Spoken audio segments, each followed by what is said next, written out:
Hold the phone. Hold the phone. We were going to talk about offensive coordinators, and we might have just recorded a bunch of stuff that we now have to throw out. But news breaking on Monday that Ben Johnson has been promoted to the full offensive coordinator role in Detroit from Tom Pelissero. Ben Johnson, who was the tight ends coach, who has been, I thought going into this, Jeremy was the leading candidate to get the job to begin with because I thought he did such a good job in season to change the playbook a lot and work closely with Dan Campbell to change everything, to implement a new play style after Anthony Lynn, and to really reemphasize the short passing game that I thought that was good enough, and they had such good chemistry that I thought he seemed like the shoe in for promotion. And clearly that is what happened here. Rather than going external, I know you had been talking, like, we didn't even have a candidate list from this week that Dan Campbell had talked a little bit about it, but I that's part of it too. Is like I thought that he was a shoe in because we hadn't really heard much to the opposite effect. Yeah, I mean, you look at the job that Ben Johnson did, and like you said, he took over midseason, became kind of a superstar in that building. You know, Jared Goff, T.J. Hawkinson, the rest of the staff, Amon-Ra St. Brown. Amon-Ra, they've all raved about what the job Ben Johnson has specifically done with developing plays, specifically when it comes to the passing game. I mean, T.J. Hawkinson basically said, and this never officially happened, but basically said he became the pass game coordinator for that offense. And we saw the results. We saw the Lions go 3-3 down the stretch. We saw Jared Goff become a legit looking quarterback again. He went 3-1 down the stretch. We saw Amon-Ra break out. We saw a lot of good things in the passing game specifically. My only question was going into the search was, what are they going to do to kind of supplement the run game stuff that Anthony Lynn brought? And that's a question we still don't have. There's still a lot of questions that we still don't have answers to. We don't know who's calling plays, and I think that's a big piece of the puzzle that we need to figure out. You kind of have to assume that since Dan Campbell was the one calling plays while everything was working out, that's probably where this is going to go, but not necessarily. I mean, Ben Johnson won a lot of people over in that locker room, and I think one of the more interesting parts of it was he wasn't a part of this this new coaching staff. He was already part of the Lions. He was someone that was inherited by this new regime, and I think that speaks a lot to how good he's doing, right? Because he isn't a guy that had favors with Dan Campbell. He's a guy, I think they do have a shared history, but at the same time, like, he's a guy who proved himself this year, and so it's not at all a surprise that the Lions went in this direction. I just need to know more. I want to know who's calling plays. I want to know if the Lions are going to have someone to kind of come in and supplement the job that Anthony Lynn was doing, and we'll obviously have to kind of shake that stuff out as it comes. But I guess I'm not surprised and I'm not unhappy. I think it's a smart move, and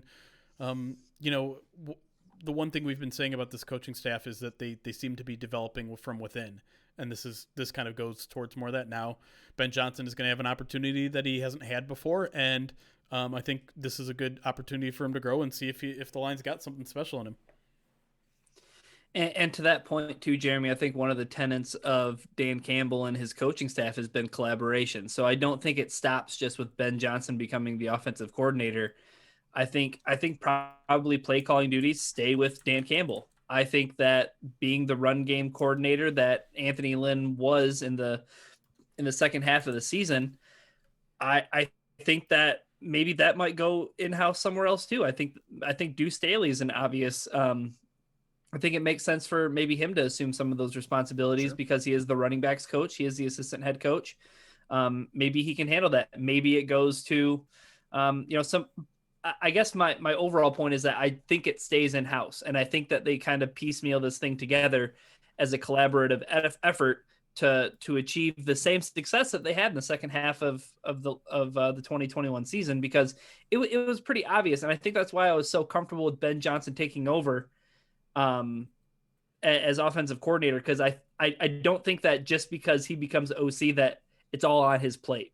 Like, he's going to be brought along like on that same kind of trajectory that like Dan Campbell's career went on too. You know what I mean? Like, yeah. He slowly added responsibilities, a tight ends coach, and then being an assistant head coach, and then getting the head coach job after, being an intern for a little while. Like, I think that progression is still going to exist. And I think that the Lions are going to keep this primarily in house. So, And just to I'm kind a fan of it. to hype up Ben Johnson a little bit more, not that he necessarily needs it. I think this is kind of the natural time for him to be getting this sort of opportunity anyways. Not necessarily that he was a rising star that everyone in the NFL knew about, but like he's had his hands all over the offense, right? Like he's a former quarterback, he's a tight ends coach, he's a wide receiver coach, he's an offensive line coach. I mean, he's had his hands in just about every part of an NFL offense that you could possibly be, and he's been around coaching in the NFL ranks since 2012. So he's not just like this guy that the Lions are just randomly taking a shot on. He's earned his opportunity here, not just by, turning things around in 8 games last year, but he's really kind of built his resume up, and I think this is a natural time for him to take over. So I guess I have 2 questions for you guys, and it's both about basically elements that he didn't really deal with last when he was kind of taking over. Is that one, Anthony Lynn still, from what we understand, was still kind of a run game coordinator. He's obviously gone. And then we have to see what happens. We just talked about Aubrey Pleasant. Like, if Aubrey Pleasant does take the Vikings defensive coordinator job, that removes what was the passing game coordinator. Are those concerns at all for Ben Johnson? Do you see him taking up those roles as well? Or do you think the Lions will probably find some position coaches to kind of move those responsibilities onto, or new hires for that? It's a good. I think they would be smart to add more people. But like I wouldn't shy away from Ryan's solution of just Deuce Staley taking over, adding a little bit more responsibilities to his plate. I don't know, like assistant head coach, it's kind of hard to know exactly what they're doing. But yeah, like if you're gonna make Deuce the run game coordinator, I think you have to promote someone maybe to be the running backs coach. And obviously the Lions had a good test in doing that last week, right? Deuce Staley took an elevator role as head coach, so everyone else kind of had to step up. So they at least have an opportunity to know what that looks like already from their experience in the Senior Bowl, and we'll see who kind of plays out and takes those roles. But they have offensive assistants on staff that might be in line for a promotion as well. We just kind of have to wait and see how that plays out. I think to answer Chris's question directly is that I don't know. I don't know if they go outside and hire somebody else, but I trust I trust Dan Campbell, and I trust the decisions that he's going to make to whoever he puts in those positions, because I mean, call a spade a spade. Like Aaron Glenn got a head coaching. You got 2 head coaching interviews. Aubrey Pleasant has a defensive coordinator, interview going on. Like, clearly the guy has an eye for talent and picking the right coaches. So if they want to go out and find some new people, cool, add them to the fold. If not, if they think that they can put it together internally, I trust them to do that too. Quick other thing. So obviously the Lions need a new tight ends coach too, with Ben Johnson now the offensive coordinator. I think the natural pick there is Tanner Engstrom, who I believe, if I'm not mistaken, took over essentially that tight ends room once Ben Johnson became the pass game coordinator. And then the other thing I wanted to just pose to you all, is there any trepidation at all that the Lions didn't go with an outside hire here? But Dan Campbell basically said that they were going to interview at least a couple people down there at the Senior Bowl. We don't know if those interviews actually ever happened, but is there any, disappointment that the Lions didn't try something else? No, I mean, the only trepidation I have is that watching past trends, like, let me just put it this way. I don't think this is a Jim Bob Cooter call up, right? Like, because that's basically what happened with Jim Bob Cooter. He went from the quarterbacks coach to the OC.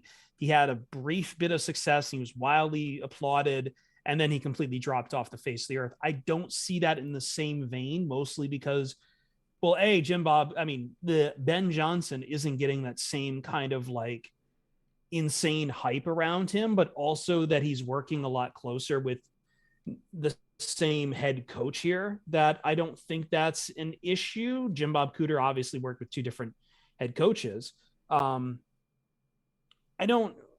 mean, that's my only trepidation, is maybe you should have looked at some other guys. But again, if this is going to be Dan Campbell's baby, then it's going to have to be with who he's most comfortable with. And clearly he has a set parameter for guys he wants to work with. He wants to work with guys who have a lot of experience being in the game itself. He wants to find guys who he works with well in the locker room, which Ben Johnson taps. Like, and I think it's also just good politics internally to promote your guys when they do well in those kind of situations that Ben Johnson did. I don't know if anything like I don't think he's going to get quote unquote figured out like Cooter was. So I don't think that, like, not right away at least. So I mean, I don't know. I needs more data, I guess I should say. Yeah, but I like that point you made that it's good politics, right? It's a good look that a guy who, by all means, became a superstar in that coaching staff last year is now getting rewarded for it. I think that's